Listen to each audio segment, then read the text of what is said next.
Center TV, television that's close to home.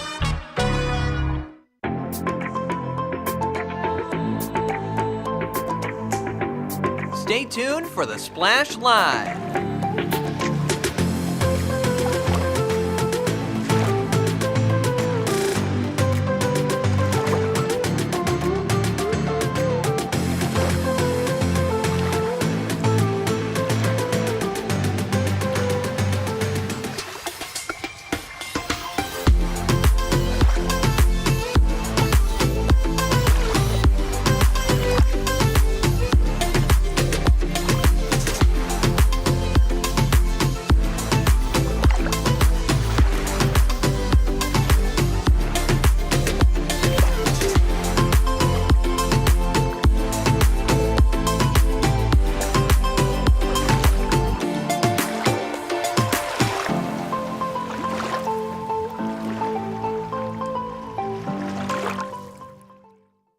It's time for the Splash Live from Civic Center TV, featuring stories from and about people like you in the Greater West Bloomfield area.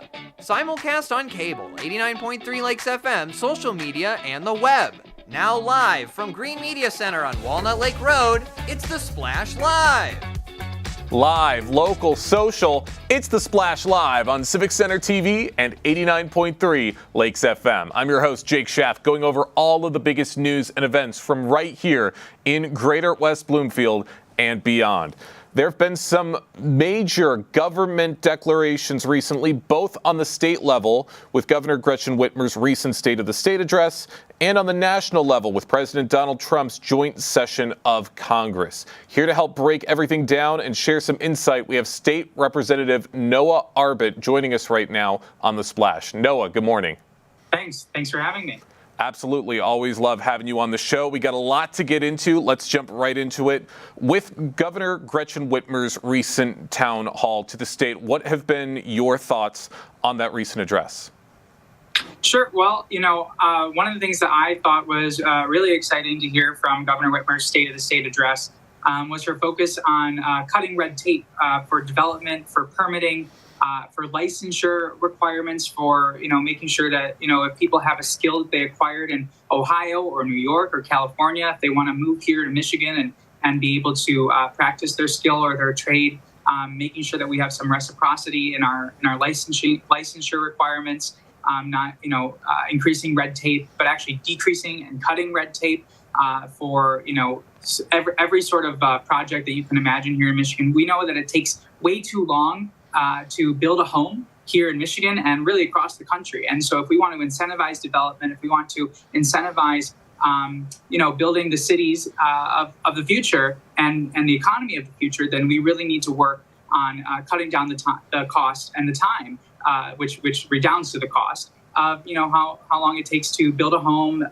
build a commercial center or build, an energy facility, and anything that really has economic value here in the state of Michigan. We need to really make sure that we are streamlining and making government more efficient.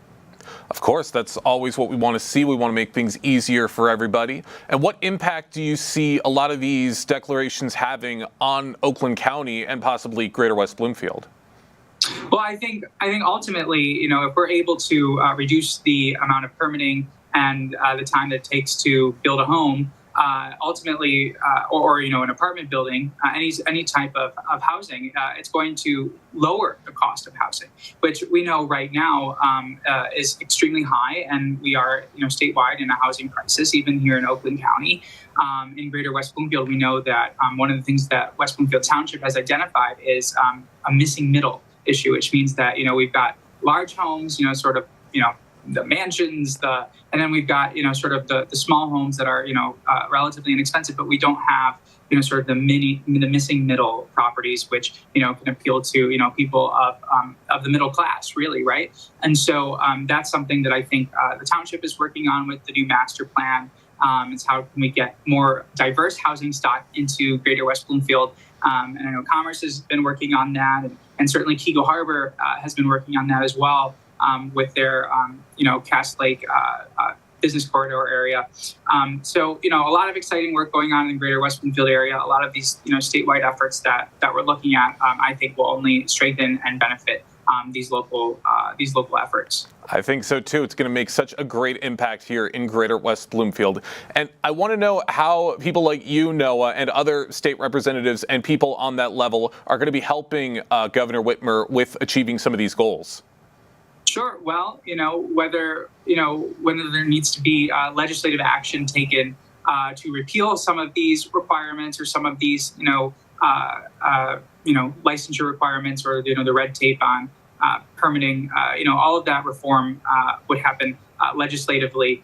So we're looking for bipartisan action. And this is something I think that we can agree on, is something that is bipartisan, is, making sure that, if you want to start a business in the state of Michigan, you should be free to do so. If you want to build in the state of Michigan, you should be free to do so with sort of minimal sort of state involvement. Obviously we still need, to have, environmental reviews and things of that nature, but it's become, the pendulum has swung so far, I think, in the opposite direction, where it's just too burdensome and too overwhelming that it actually disincentivizes development, disincentivizes someone to start a business. And we need to sort of bring it back to center a little bit more to make sure that we are doing what we need to be doing for the people of the state of Michigan. So I'm all ready. I'm gung-ho about it, and I'm ready to go. So. For those just joining us, we have Michigan State Representative Noah Arbit joining us on The Splash to talk about recent government news that's been taking place both on the state level as well as on the national level. Now, we've talked about Governor Gretchen Whitmer's State of the State address. Now we're going to talk about President Donald Trump's State of the Congress address, where he went into topics. He was talking about how he's going to be moving to slash the federal workforce, crack down on immigration, and, of course, imposing tariffs on America's biggest trading partners. And I want to ask you, Noah, what can you tell us about some of the economic impact that these tariffs have? Well, I think it is ruinous, frankly, for the state of Michigan. I think, I am incredibly concerned by the fact that, we have a president who is right now focused on implementing bankrupting tariffs on our closest trading partners, which will do nothing other than increase the cost of goods, groceries, and gas and incinerate Michiganders' pocketbooks, who is right now focused on selling out our national security to the highest bidder by siding with Russia, Iran, and North Korea against Ukraine and our NATO allies, and is right now focused on slashing Medicaid healthcare for low-income Michiganders, also that he can pay for massive tax cuts for billionaires and the ultra wealthy. So, I don't think that this is anything that is beneficial for the state of Michigan or for the people of Greater West Bloomfield. Honestly, it is a stunning act of economic self-sabotage and engineered by the president to sort of satisfy his bizarre obsession with a failed 1800s trade policy. This is a trade war on the people of Michigan. Very interesting insight. And Governor Gretchen Whitmer has expressed some concerns over these tariff increases as well, especially pertaining on the impact on Michigan's auto industry. What can you see for the impact for that industry? Yes, absolutely.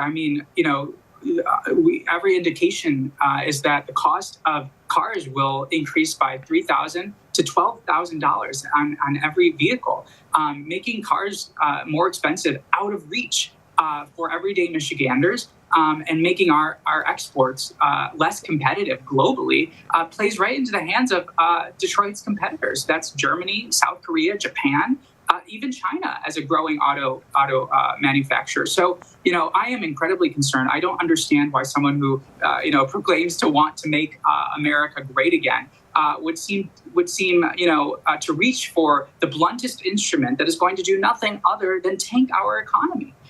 We've seen the stock market. I haven't checked my 401k, and I don't advise other people to do so either, because all it's going to be is a shock. This is really quite grievous, quite ruinous, and is stunning economic mismanagement. This is not me speculating. This is basic economics. If we are tariffing Mexico and Canada to 25%, the $6.99 Blackberries going to Mexico are going to jump to $8.99 or $9.99 in no time. If we think it's hard to afford a car, just wait until Detroit's auto industry, which is really the backbone of our state and of our economy, takes another body blow, because auto parts and materials are going to become more expensive. Housing, as we recently talked about, the cost of lumber is going to increase, right? And our exports are going to be less competitive on a global market. I don't understand how any president who says he wants to look out for Michiganders' pocketbooks can take this step in good conscience, saying that it's going to make us freer, fairer, and more prosperous, when it's really going to do the opposite. So I urge Michiganders to speak out against this, ruinous, nonsensical economic plan by the president, and push back and call their representatives and say, why are you supporting this? Why are you laying down and allowing the president to incinerate our pocketbooks?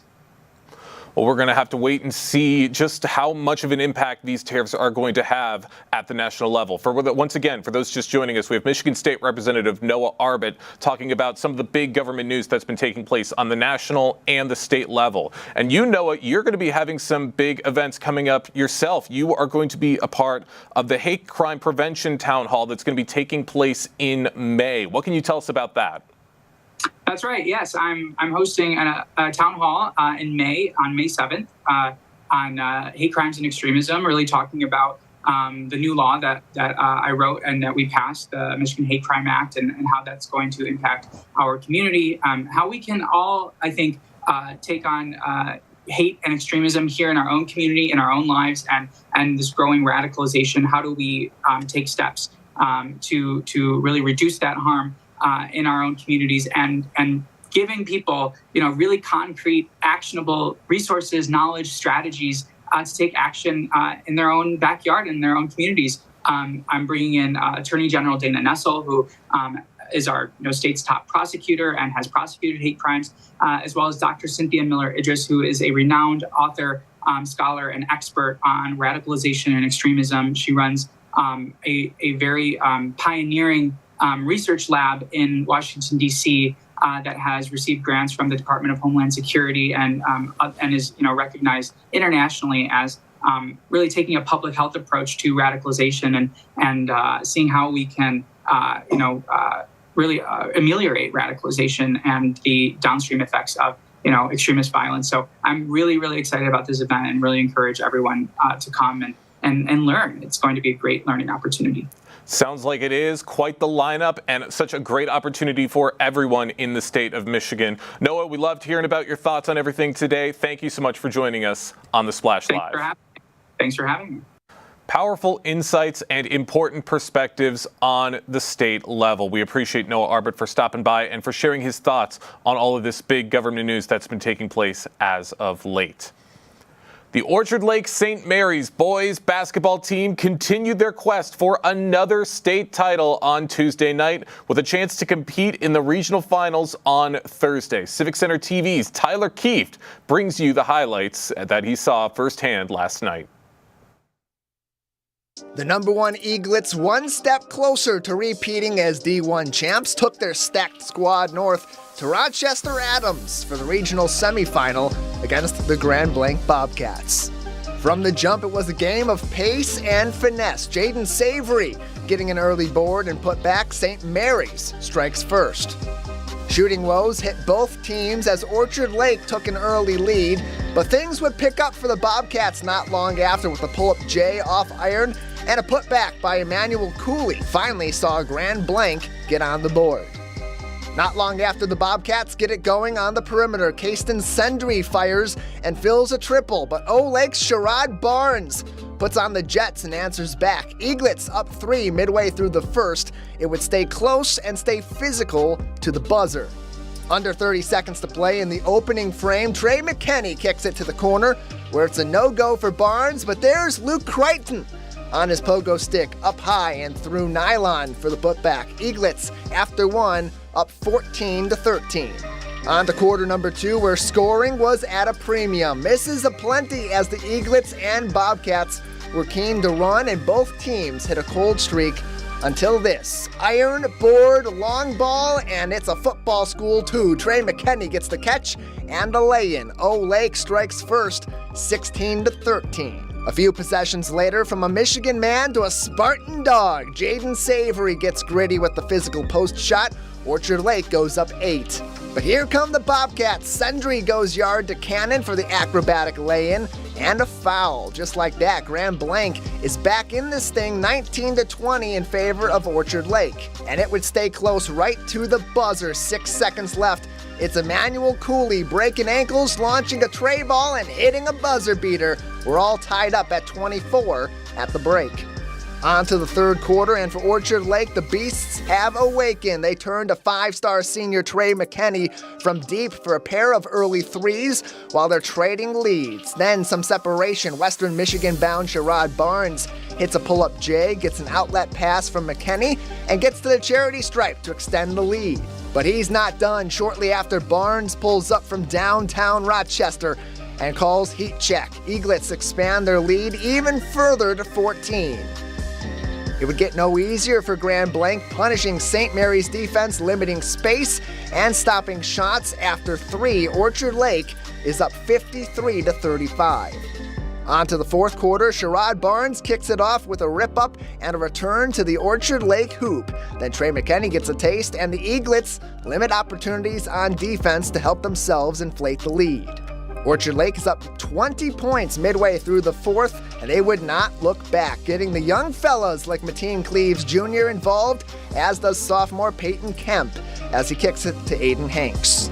It's another victory for number 1. The St. Mary's faithful rejoice with a 71-41 rout in the regional semifinal. The Eaglets' repeat run continues in the regional finals on Thursday versus the 22-3 Waterford Mott. Tip-off at 7 p.m. We'll have you covered here on Civic Center TV and 89.3 Lakes FM.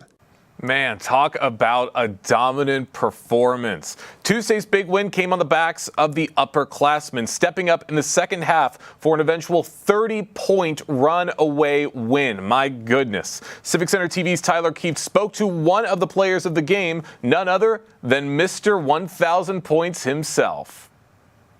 Tyler Keith with Civic Center TV alongside St. Mary's senior Sherrod Barnes. Impressive win tonight against Grand Blanc, but it was a very different start and a competitive start to what you saw in the districts against West Bloomfield. Going from physicality to a game of speed. How did that switch up affect you guys early on? Definitely. They came to play.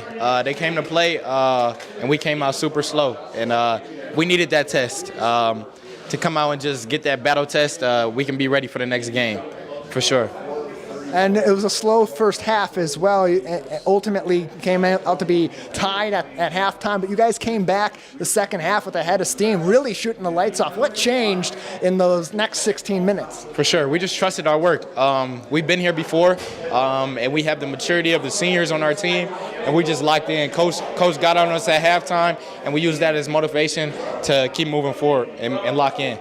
You're a defending champion team, and you got much of your senior leadership. They were on that championship team a year ago. How does that help to guide you through some of those tougher moments, especially now that you're deeper in playoff time? Definitely. Like I said just a minute ago, the maturity is what we didn't have a couple years ago, and we have that now, and we can lean on that more than ever. And just to know we have that in the age, and that helps us a lot. Getting closer and closer to the championship pinnacle, a few more games away from the Breslin Center. How do you keep the younger guys who are playing huge roles on this team centered on game by game? Definitely. Just us implementing practice, stay locked in. We got a week and a half left. We just got to stay locked in, stay the course, and finish the job. Looking forward to Thursday. What's the next step that your team's got to take to win the region and get that much closer to the Breds? Definitely.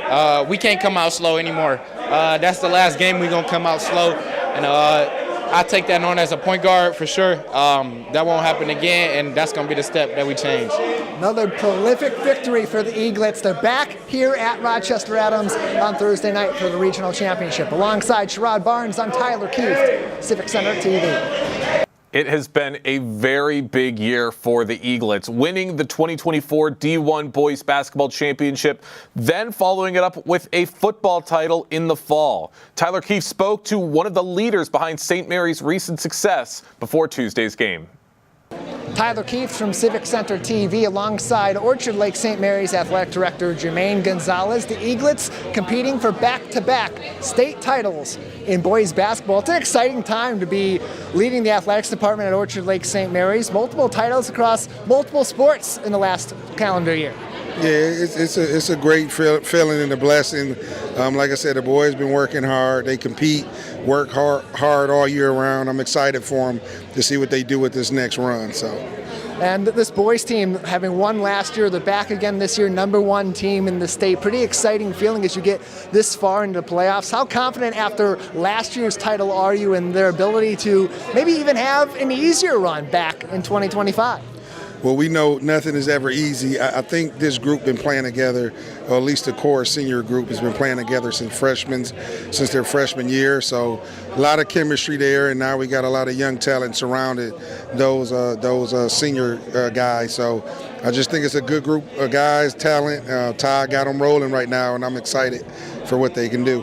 It's been a really big year for Orchard Lake St. Mary's. You win the basketball title a year ago. Then this fall, you and the football team take home the title as well. What would it be like for your program to have back-to-back-to-back titles from basketball to football to basketball again, on top of all the other success across the board in your sports? Yeah, it's a great feeling. Like I said, it's hats off to like all the coaches we have. They do a great job with our student athletes and just supporting all our sporting programs. Obviously football, basketball, but you look at hockey right now. They're playing. They're playing for a semifinal. Ski team. They were in the state championship this year. So just a lot of our clubs has been performing and doing well. I just look forward to just keeping that momentum going. In your opinion and in your design within your athletics department, what is the identity of Orchard Lake St. Mary's sports? I mean, the identity don't change. It's God, family, St. Mary's. That's our motto, and we believe in that. And we know everything else is secondary. We just focus on those three things. So, what would continued success for this basketball team and another trip back to the Breslin Center with a title coming back home mean to St. Mary's? It'll mean a lot. I think going back to back in any sport is tough to do, and this team is very well deserving of it. The effort and all the hard work they put into it all year, it'll be great. Like I said, they think the seniors on this team won 4 districts. The 4 years they've been here, so they played a lot of basketball together, and we keep putting it together. I can see them going a long way and winning it all again this year. So. The power of Orchard Lake St. Mary's sports continues to grow, possibly back-to-back titles in basketball and plenty other titles possibly on the way as well. Alongside Orchard Lake St. Mary's Athletics Director Jermaine Gonzalez, I'm Tyler Keefe, Civic Center TV. The Eaglets will be returning to Rochester Adams on Thursday night for the regional finals, where they will be taking on Waterford Mott. Tip-off will be at 7 p.m. Stay tuned for more coverage right here on The Splash Live. We're just getting started. Lots of other big things to get into right after the break. We've talked about some basketball stars, but we're going to be getting into some wrestling stars right after this. Live, local, social. It's The Splash Live on Civic Center TV and 89.3 Lakes FM. We'll be right back with The Splash Live.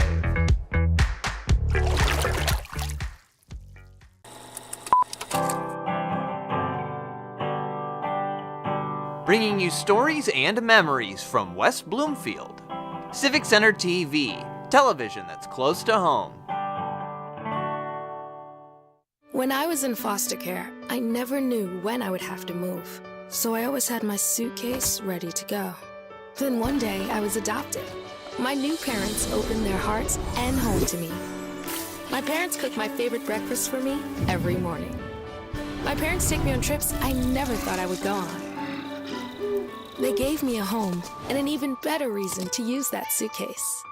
My parents aren't perfect, but they're perfect for me. 1 in 4 Michigan homes has high levels of radon, a naturally occurring radioactive gas known to cause lung cancer. It doesn't matter where you live or what type of home you have. You won't even know it's there unless you test. So don't wait. Testing is cheap and easy, And if there's a problem, it's simple to fix. Visit michigan.gov/radon to learn more. We took action. Will you?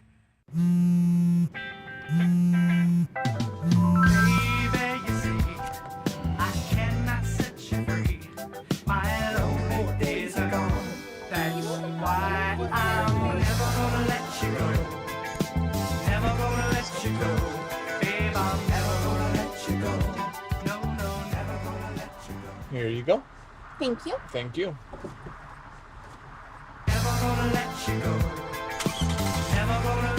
I'm Gina Gregory, president of the Greater West Bloomfield Historical Society. I'm excited that Civic Center TV has reached 1 million views on YouTube. Congratulations. That's just terrific. We appreciate everything Civic Center does for the Greater West Bloomfield Historical Society and the community. For us, they promote and highlight our events. It's awesome to have them available 24/7 on YouTube. I'm Gina Gregory and proud to be one in a million. This is Civic Center TV and 89.3 Lakes FM. On cable and the radio. On the web too, and on social media. Civic Center TV, television that's close to home.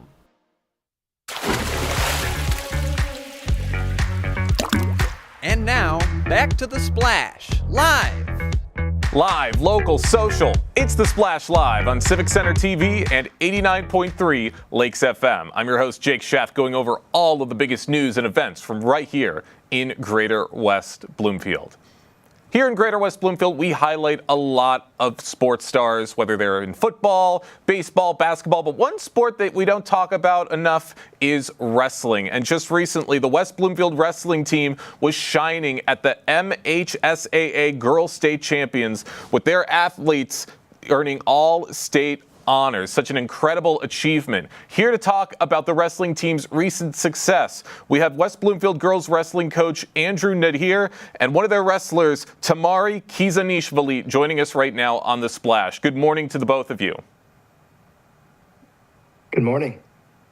Really happy to have you on. Really interested in hearing about this wrestling season. Andrew, I'm going to start with you. What has been the big key to your team's recent success, would you say? Well, Jake, the team just works really hard. They're committed. They're excited to come to practice. They're excited to learn. They put in the effort. So the results really don't come as a surprise, especially the girls. Tamari, just total rock star, has improved every year.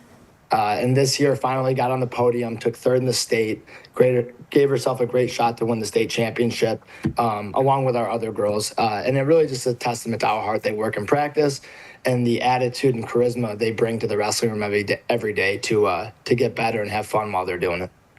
Of course, all great honors for each of the students, and you just highlighted that Tamari got a third place medal at the championships. Congratulations to Tamari. And I want to ask you, what have you gained from being a part of the wrestling team so far? I've definitely gained confidence and more, like, a bigger opportunities, especially as a girl doing guys sports. It really helped me improve, and, like, especially my self-confidence grew a lot bigger. Well, that's great, and the success is already showing. Once again, congratulations for what you've accomplished. And I want to ask both of you, with how incredible this season has been so far, has there been a memorable moment or a specific incident that has stood out more so than anything else? Andrew, I'll start with you. I don't know if there's one specific moment, but the culmination, especially for Tamari's career, she's a senior and finishing up high school, and Alexandria Hampton, also a senior. I think the culmination of 4 years of hard work, going to the state tournament, achieving a goal, and putting your best foot forth. And like Tamari said, the confidence they've gained over the years, you see it not just in their wrestling, but how they carry themselves outside. And a testament, really, they're better people than they are wrestlers, and they're damn good wrestlers, so it's pretty awesome. Tamari, what about you? What has been something that stood out this season more so than anything else? Definitely the relationships between our teammates. I grew a lot with myself and with the girls. It definitely gave me self-confidence, not just that, but like self-growth. And I think it gave like a good impact in my life and how it grew and built relationship. Awesome. And it's awesome to hear about what you guys have been able to accomplish, especially in a sport like wrestling. And I want to ask you guys, what is it about wrestling that makes it stand out from other sports, whether that be in the camaraderie, in the teamwork? What can you say about that? I think it could be like the difference in other sports. It has a definite physical impact and like a more strength wise, but with the girls, it shows that instead of just using strength, you can use technique, and it's very mind, sportsmanship, like, and it really shows what kind of person you are on the field. Absolutely. Very well said. Andrew, same question. Wrestling, especially for the ladies, it's really impressive. Tamari said earlier, what's traditionally been known as a guy's sport. It's really graceful to see the girls wrestle because not only are they really strong and powerful, but they implement such a higher level of technique oftentimes because they don't rely on their strength. And I think the best part is, and Tamari touched on it, is the camaraderie, especially at our girls team. You have Layla, Eva, Tamari, and Alexandria. Just a tight-knit group. They all push each other. They work hard together. And they're not afraid to compete, whether it's against the boys or the girls. And they're always eager to learn. And in wrestling, I think having that mindset of curiosity, eager to learn, and implement techniques. It's not just a brute force sport like a lot of people think. So it's very special in that regard. Absolutely. It's that positive mindset that goes a long way. For those just joining us right now on The Splash, we have West Bloomfield girls wrestling coach Andrew Nadir and one of their wrestlers, Tamari Kizanishvili, joining us right now on The Splash to talk about the West Bloomfield girls wrestling team's recent success. And Andrew, I want to go to you for a second because working with these wrestlers and seeing them grow and seeing them increase their talents and their skills in the wrestling ring, how do you develop young wrestlers and help them improve over the course of the season? Great question.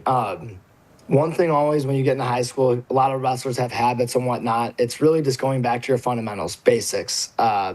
Teaching just the very, very small details early in the sport and then building from there. There's a big conditioning aspect as well. So, while Tamari spoke on the technique, which is huge, it doesn't, don't let that underscore how hard they work physically, conditioning wise, to be able to compete for a whole wrestling match. So the practices are challenging. They're technical, sometimes basic, sometimes complicated, but just constantly teaching, constantly learning. And what's great is you can learn from anyone in this sport. And so, there's times where Tamari does stuff and she'll teach me a move that I haven't seen that she maybe picked up at another gym. And so it's pretty awesome in that regard, that we have a lot of techniques we can focus on. We break them down. We see what works for everyone, and then we go give it a shot in a wrestling match. And sometimes it works, sometimes it doesn't. The student has become the master. Very interesting. Tamari, I'm going to come back to you. With a sport like this, I can imagine that wrestling poses a lot of challenges and a lot of difficulties that you'd have to get through. What has been the toughest part of wrestling, and how do you push through it? Honestly, the toughest part could be mental because there's some times where I can't do this, I can't do that. But really, honestly, if you just don't think about the mental part, you can get through it. Your body is just shutting you down. There's times where I didn't want to do something, I knew I couldn't win or stuff like that, but that didn't show me or make me give up in something. There's also times where you lost, but then you didn't have any faith in yourself later on, but it really showed me how my mentality grew from wrestling, and it showed how I pretty much grew up and learned that even if something happens, I don't have to give up and to continue trying my hardest. That's a very good outlook. There's always something to be gained from every single match, even the ones that don't always go your way. So I really love hearing that outlook. Very mature. And one more quick question before we let you guys go. I'm sure people are going to be watching this and they're going to be inspired to join the wrestling team themselves. What advice could you offer people who are interested in partaking in this sport? Honestly, I think it's an amazing sport to continue doing. I started doing it having doubts in myself. Didn't think I would get the ropes of it. But when I first continued, it became a really loving sport to me. I love this sport a lot, especially with my team. It builds confidence and relationship and mentally a good sportsmanship. I honestly believe you'd get the ropes of it really soon. It's basically, you just gotta learn the basics in the beginning. It's a nice sport to do. I honestly think anyone should try. It's a really good sport to try. You never know until you try it. Andrew, what do you think? It's hard to top that answer because I think Tamari touched it perfectly. It's accessible to all people, age, weight, size. It's great. We have weight classes for everyone.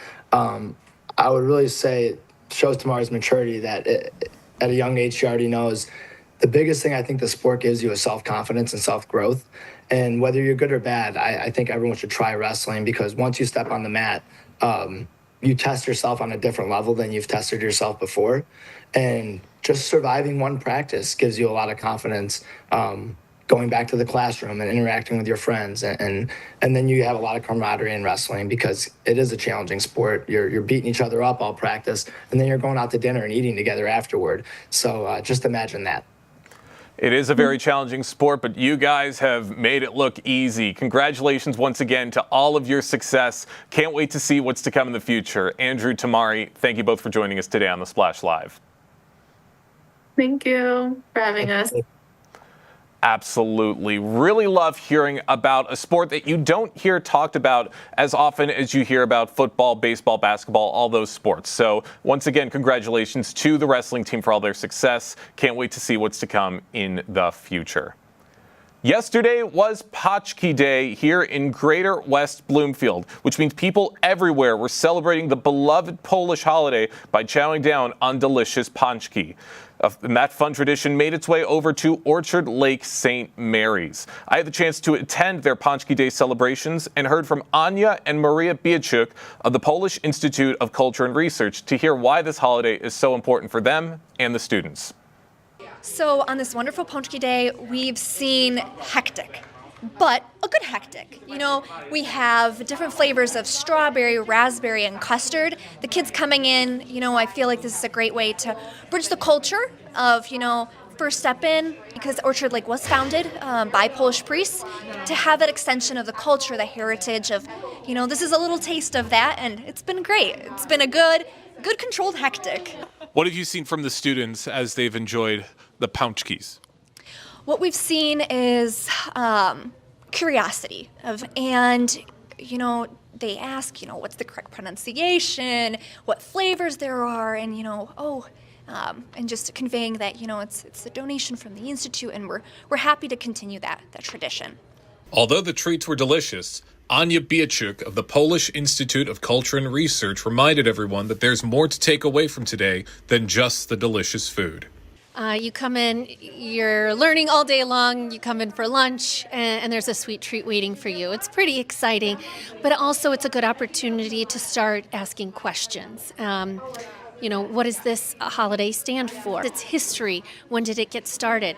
And so this sort of snowballs into really meaningful conversations.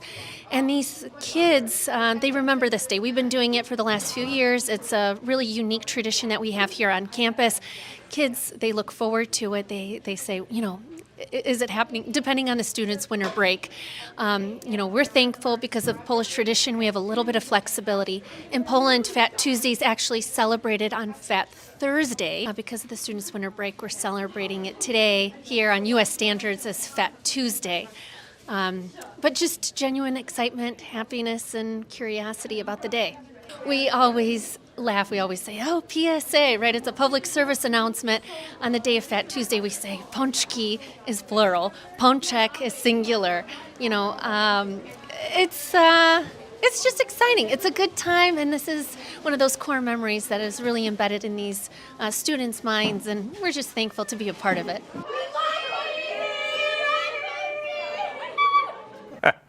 Smiling faces and full tummies everywhere you look. Everyone was having such a blast at the Pączki Day celebrations at Orchard Lake St. Mary's, and I got in on the fun too. I certainly had my share of Pączkis. In case anyone's wondering, I am a raspberry guy. That is my favorite, and all the Pączkis were delicious. So big thank you to Orchard Lake St. Mary's for allowing me to stop by and to see all these celebrations firsthand. In the news, people are still concerned over the recent air traffic near collisions that have been taking place recently, including a near miss between a private jet and a Southwest Airlines plane that happened last Tuesday morning in Chicago. We recently spoke with West Bloomfield pilot Joe Cook to hear his thoughts on these recent aviation incidents and if residents should be concerned if they're about to take to the skies. We have local pilot Joe Cook joining us right now on The Splash. Joe, good morning. Good morning. Happy to have you with us and happy to be getting into this very, very important conversation with all of the recent news surrounding these air traffic mishaps. What has your reaction been to everything you've seen? Well, there's been a string of accidents that have been very highly publicized, but we have to keep in context just how rare these accidents really are. There was the accident, the mid-air collision over the Potomac, which, unfortunately resulted in the loss of 60 lives. But prior to that, the last fatal event in a commercial airline was back in 2019 when one person was killed on a Alaska flight that overran the runway. And then prior to that, I believe it was 2012, there was a regional turboprop crash in Boston, which resulted in a loss of life. And it also resulted in significant changes in training regulations through the FAA and sleep regulations, that sort of thing. So I know these kind of events concern people, and rightfully so, but they're news splashes, and I think they should be kept in context with the fact that while we're having this several-minute conversation, there's probably been 5,000 airplanes take off and land around the world, and it happens every hour without any incident. That's certainly right. These incidents are very rare, and it's just surprising to see so many of them publicized in this way. Do you think the reason that so many are being publicized right now is because it's because of the initial incident and it's just becoming more and more common to talk about? Certainly. After the crash over the Potomac, then there was the Delta incident at Reagan, and then there was that midair out in Arizona, and certainly the midair in Arizona probably wouldn't have even got national coverage if it hadn't been for the concern that's going on over aviation safety right now. It's a news cycle, and people want to hear it, and that's not to minimize whatsoever the tragic events that have happened. But of course, if you look at the DOT information, Department of Transportation information, your chance of dying in an aircraft accident are about, let's say I wrote it down here, 1 in 13.7 million, which if you're the one is unfortunate, but it's certainly the safest way to travel. If you compare it to driving, 95% of the transportation fatalities that happen throughout the year happen driving. About 1% over a long period of time happen in aviation. Clearly the safest way to fly. I've been flying small airplanes for 50 years, and I'm currently training pilots out at Troy Airport there at Coolidge in 15. And I've got over 3 million miles on Delta, so I'm in those airplanes quite a bit, and I'm not concerned about it. I'm taking my 8-month-old daughter to Philadelphia next month on a commercial flight on Delta, and I wouldn't be doing it if I felt there was a risk. That's absolutely right. You have a lot of experience in this world of air traffic control and with piloting planes. And as a commercial pilot who sometimes flies around other jets in the air, what is the protocol for navigating shared airspace? Well, the key word there is that it's shared airspace. A guy landing at Pontiac or Metro or anywhere else in a 4-seat Cessna has got the same right to be doing that as Delta, A330 or something. Now, from a practical standpoint, most pilots, if they're just going to go out and practice shooting landings, aren't going to go to Metro. They're going to go to maybe Pontiac or Flint, something like that. But as far as the communication that they use between ground control and the tower and center and the various type of communication outlets that pilots use, everybody's got the same right to be there. And they do mix, and they mix well. And most guys that are flying small airplanes are aware of the fact that the logistics and the requirements for 737 are different than for a Cessna 172. And they take that into consideration when they're planning their flights and where they're going to go. Generally, if I flew a small airplane back from Florida last week, and I made a point of making my stops at smaller non-towered airports rather than going into Atlanta or Chattanooga or somewhere like that. Yes, very interesting information, and good to have this perspective. And I would imagine, because I'm certainly not a pilot, I would imagine being in that situation as you're flying that plane and hearing all these multiple perspectives as you're navigating the air, it can be a bit challenging. What is it like to be managing all of these things at once as you're operating commercial aircraft? If somebody that isn't involved in aviation tunes into one of the internet sites where you can hear aircraft communications, either from ground or tower or center, it can sound, yes, very confusing. And how could anybody ever understand what they're saying? But if you're an experienced pilot and you've flown in that kind of airspace before, when you're contacted by air traffic control, ATC, you kind of anticipate what they're going to say. And so you kind of know what to expect. And if there's confusion, then you tell them to repeat or to clarify, and nobody's going to criticize you for doing that or think that you're not a smart pilot. If there's any confusion, they certainly want you to make that known. For example, that it was that on this recent Midway situation, the aircraft that caused the incursion was what's called a fractional jet, a small business jet that people could rent by the hour, basically. He was leaving the spot where he picked up his passengers, got his taxi clearance, and you get that from what's called ground control. They're controlling all the movement of the airplanes on the ground. And there was some confusion about it, and he asked for a clarification. The ground controller gave him the proper clarification, but he didn't do what he was told to do. He was told to taxi. At Midway, they have parallel runways like many airports. So he was told to taxi past runway 31 left, and hold short of 31 center where the Southwest plane was landing. And he just didn't do it. He taxied straight across. It was just, if he was distracted or he didn't understand, it's kind of hard to say it. I'm sure as they're researching the communication, they will be able to determine that. What I think I would like to add to that is the real kudos should go to the Southwest pilots on this, because go-arounds are not particularly unusual. But typically what will happen is, because you can only have one airplane on the runway at a time. So even if a guy's at the end of the runway and about ready to turn off, if he's not completely off the runway, the other airplane can't land. So what will typically happen is maybe the guy that's already on the runway is slow getting off the runway, or the guy coming in is coming in a little fast, and they have to have a certain amount of separation. The tower will tell the approaching airplane to take off and go around, just come around the pattern once and land again. In this case, it was the Southwest pilots that initiated the go around. So they saw that there was an incursion. They saw this guy was crossed the runway in front of them. So without being directed by the tower, they just initiated the go around. So they were on their toes.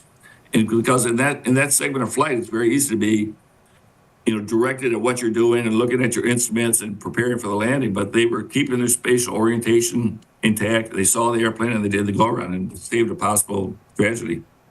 That's absolutely right. Those Southwest pilots were heroes and did the absolute right thing in helping get that plane to land safely. And Joe, you have a lot of experience with commercial planes, but you also have experience flying seaplanes, and those can be very different. What are some of the biggest differences in operating seaplanes and operating commercial airlines?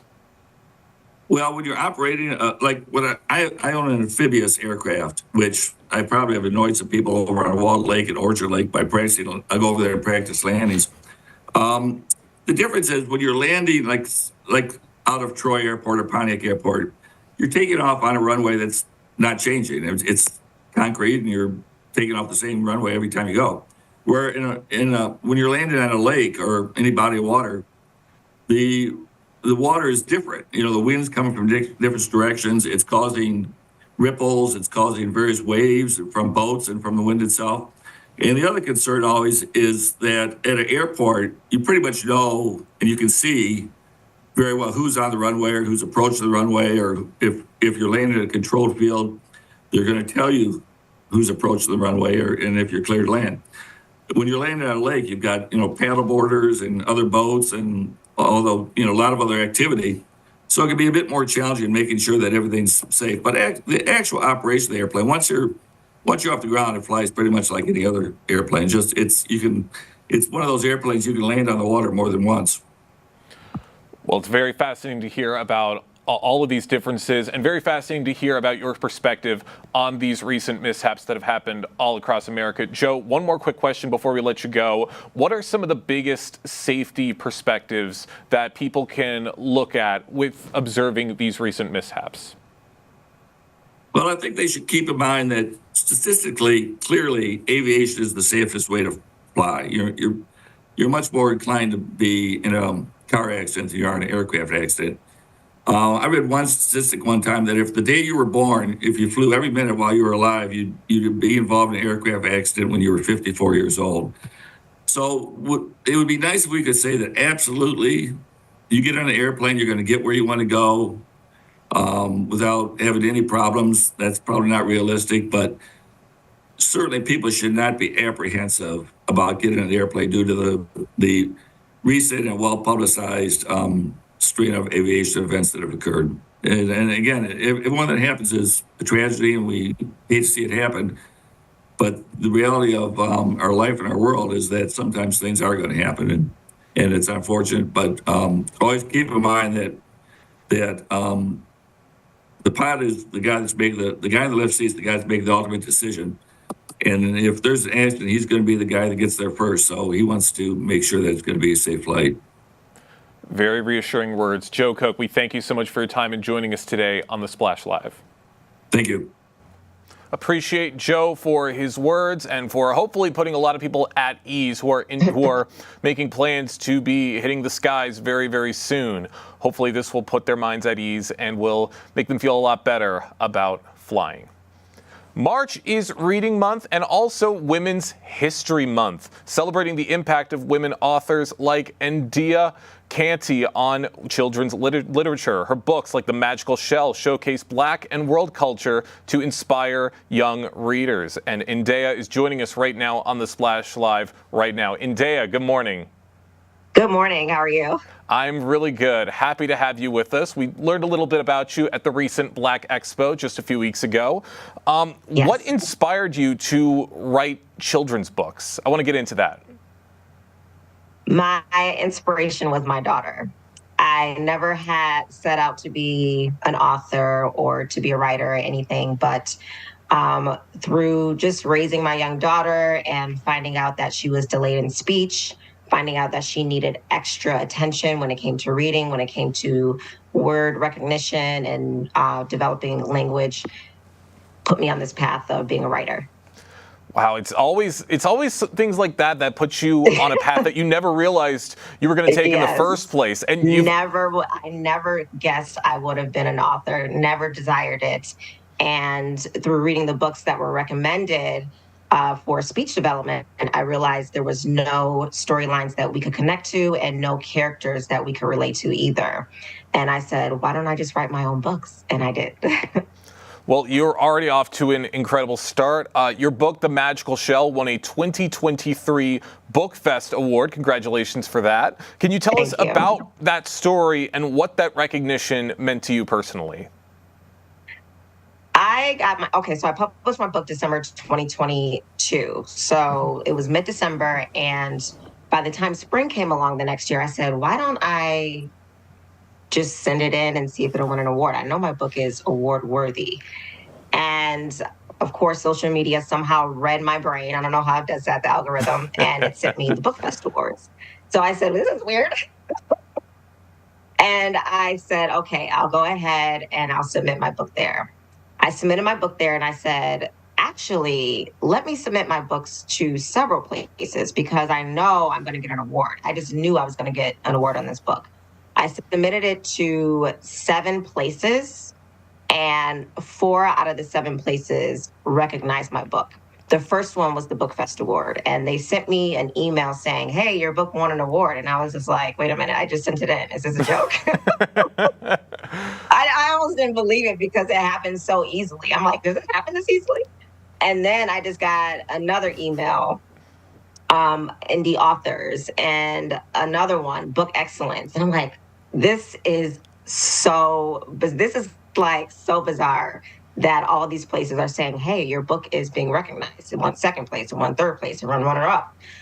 And it was just like, okay, God, this is confirmation that this is exactly what you want me to be doing. I am on the right path, and nothing is going to stop me. You certainly are on the right path. That is incredible, hearing about that path to get that award. And you're doing it with such incredible books, which are showcasing such diverse characters and cultures in literature. Why is it so important to be highlighting these different cultures and characters? Well, I think it's a great idea. Not only, so boys aren't, there are not a lot of stories written about boys. And when it comes to African-American boys, melanated boys, that's even less books representing those boys. So I have a daughter, and I said, let me make my first book about a boy, The Magical Shell. A book that everybody can relate to. It doesn't matter if you are a girl, it doesn't matter if you are a boy, it doesn't matter what your race or nationality is. Everybody can relate to just being young, fun, and adventurous, wanting to be at the beach, wanting to be in the water, wanting to discover the ocean animals. So I created little Johnny in The Magical Shell, and I said, it doesn't matter if who reads this book, they'll be able to identify with this person, his personality, his character, his imagination, and everybody's going to fall in love with him. And I thought that was really important to do, especially now, right, with everything that's going on right now.